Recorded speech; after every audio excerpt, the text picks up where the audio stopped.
So after recently going on the P&O Pacific Encounter and about 6 months ago on the Carnival Splendor, I thought I would put the two into a little competition to see which one I thought was the better ship to go on. I'm only going to measure if I believe there is comparison to be made. If I've missed something, it is because I either didn't do it on one ship or there wasn't an equivalent on one or the other. Also remember, this is just my opinion, yours might be completely different. If it is, I would love to hear from you, so why not leave a comment.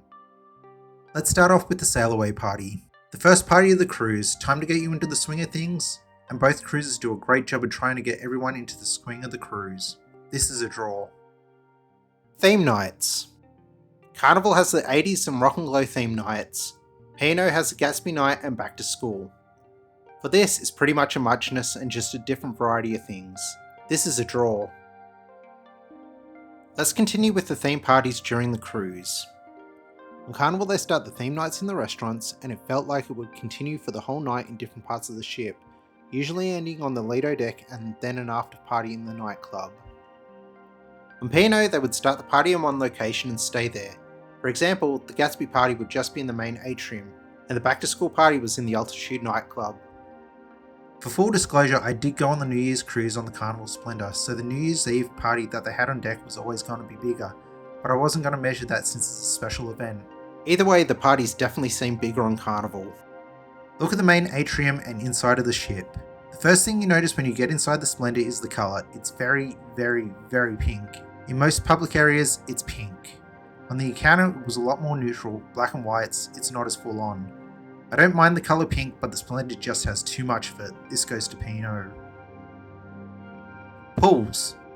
The Carnival Splendor has two pools. One is located on the main Lido deck surrounded by Guy's Burgers, Pizzeria del Capitano, the Blue Iguana Tequila Bar, and the Red Frog Rum Bar. The second pool is located at the aft on the same deck at the Serenity. The P&O Pacific Encounter has four, one on the main Lido deck close to Luke's Burger Bar, Grande Pronto, and the Pool Bar. The second is located close by in the Undercover Family Pool.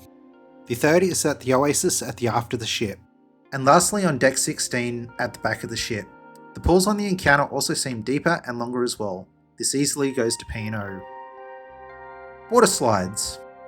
While Carnival has the Green Lightning, a drop slide, and the Twister, your classic water slide, P&O has the twin racer water slides, two slides where you can either race against the clock or someone else. Unfortunately, P&O don't let you record the water slides, but for this comparison I won't hold that against them.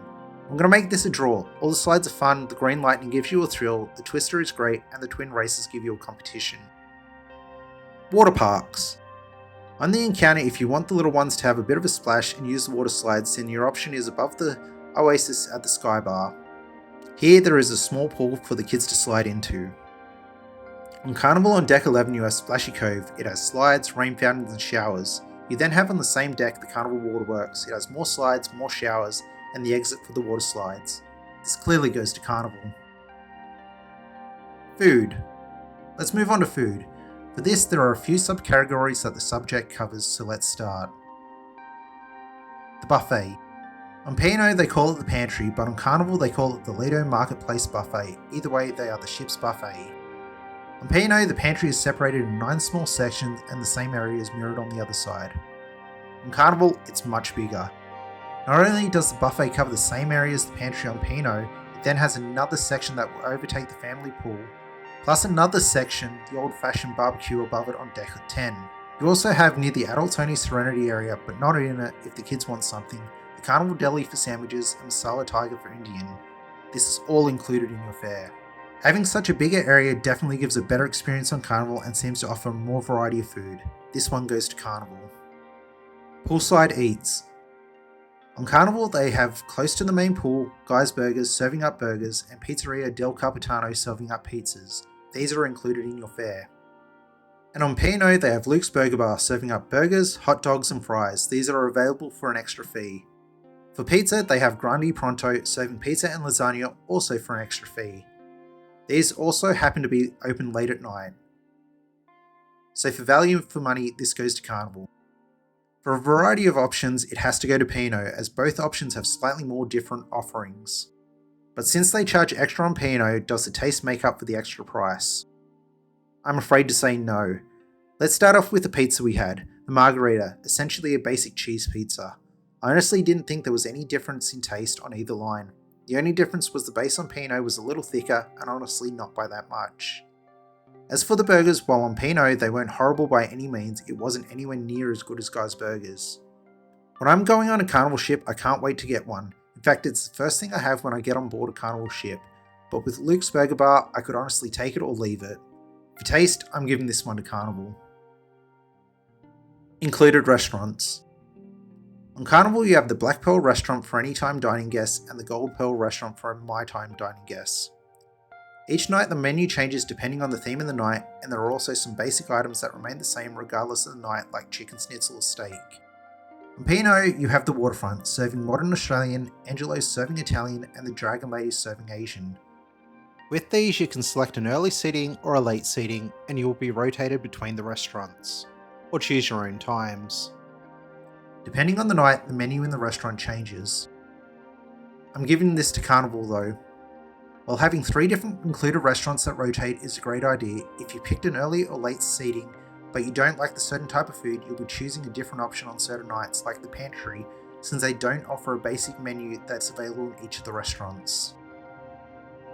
Quality of the food. Both I found to be fairly good and didn't hate anything. There might have been a few good meals that I would rank higher than others on both ships, but overall the quality I found to be really good. So with this, I'm giving this one a draw. Specialty restaurants. Since I didn't do any of the specialty restaurants on the Pacific Encounter, I can't give a winner, so let's move on. Specialty bars. Like the specialty restaurant, I didn't go to the bonded store, which is P&O's closest equivalent to the Carnival's Alchemy Bar, so I can't give a winner. Ice cream. P&O have New Zealand natural ice cream, which offers cones and sundaes for an extra fee, while Carnival offers free self-serve ice cream. The taste on P&O is better, but that's expected when it's not self-serve, but on Carnival, the self-serve is free. Value for money, it's Carnival. For taste, it's P&O. Entertainment. Both have amazing shows, both have hilarious comedians, but which one did I think was the better option? Like the food, I'll break this into sections. Before we begin, I won't be putting Blanc de Blanc into the mix as Carnival doesn't have a premium show to measure against it. Quality of shows in the main theatre. On P&O, they have the main show in the marquee showing things like 7, 1, and the other variety shows like the Voice of the Ocean final. Carnival has the Spectacular showing things like Epic Rock and 88 Keys and other shows. Both have fantastic shows and I can't fault either one. While not Broadway quality, they are far from horrible. For the quality of the shows, it's a draw. If you see my 5 things I like and 5 things I didn't like about the Carnival Splendor video, you'd know that I downvoted the shows, but that was only because I've seen most of them a few times. If I was in the same situation with P&O, I probably would have said the same thing. Comedy shows in the secondary theatre. In P&O in the Black Circus Lounge, during our cruise, we had 2 comedians who did one night with 2 shows at 2 different times. The second show of the night was a repeat of the first show. In Carnival, there was 4 comedians doing 2 shows a night, the first a more family-friendly show, then later on an adults-only show. For all the shows, I can say they were hilarious. This is a win for Carnival though, since there was more comedians to enjoy. I want to put a bit of a disclaimer for this though. P&O did show in the same lounge the stage show Blanc de Blanc Uncorked, which on our 10-night cruise was shown 4 times. P&O didn't have Blanc de Blanc, would they have had more comedians? Amount of entertainment at night. On P&O, once the main show is finished, unless it's a theme night, the nights seem to slow down. There might have been a music act or 2, or karaoke to watch. Other than that, it was wait until the nightclub opens if you want a party for the night, or you hit the casino. It seemed to be a bit of more of a laid-back approach to the nights. Also, one of the nights didn't have a show in the marquee, it just showed the movie Wakanda Forever, which wouldn't have been too bad except that it was being shown in the cabins as well. It's like they needed something to fill the gap, but they didn't know what. On Carnival, there was definitely more things going on, more music acts and things like the silent disco. It just seemed like there was more to do rather than the casino or wait for the nightclub if you wanted to do something for the night. Each night in the Spectacular, there was always some sort of form of entertainment, whether it be a show or some sort of act. This goes to Carnival. Amount of daytime entertainment. For this, I'm only going to measure the sea days. After all, the port days, there is far less to do on both cruises. During the days, P&O had trivias, wine tastings, high teas, and of course bingo. Carnival had the same, it would then have ice carvings on deck, Wiggle for Westmead, a fundraiser for the Westmead Children's Hospital. It would then have things like Dr. Seuss's Green Eggs and Ham breakfast advertised not only in the Children's What's Going On guide, but for the guide for everyone else. One unique thing P&O had was a guest speaker talking about the location. This person was quite knowledgeable about the area that we went to. Unfortunately, even with the speaker there seemed to be more during the day. Big screen movies and entertainment. P&O would show a movie in the afternoon so you could sit around and relax. It also showed some sporting events, mostly some of the NRL games. There weren't any movies shown on the big screen at night though, not even The Great Gatsby, which I know has been shown on the big screen on previous cruises on Gatsby night. This once again didn't make sense to me since we were in a warm nighttime climate. Carnival would do the same during the afternoon, although they didn't have football games, but that could have been because of the time of the year, so I can't measure the sports coverage on the big screen. Carnival would then also show one or two more movies on the big screen at night when there wasn't a deck party going on. Just for the amount of movies being shown at night when nothing else was happening on deck, this once again goes to Carnival. The cruise staff. On both ships, the staff from the waiters to the room stewards and everyone else was excellent. I couldn't fault either line for the staff and their attention to detail.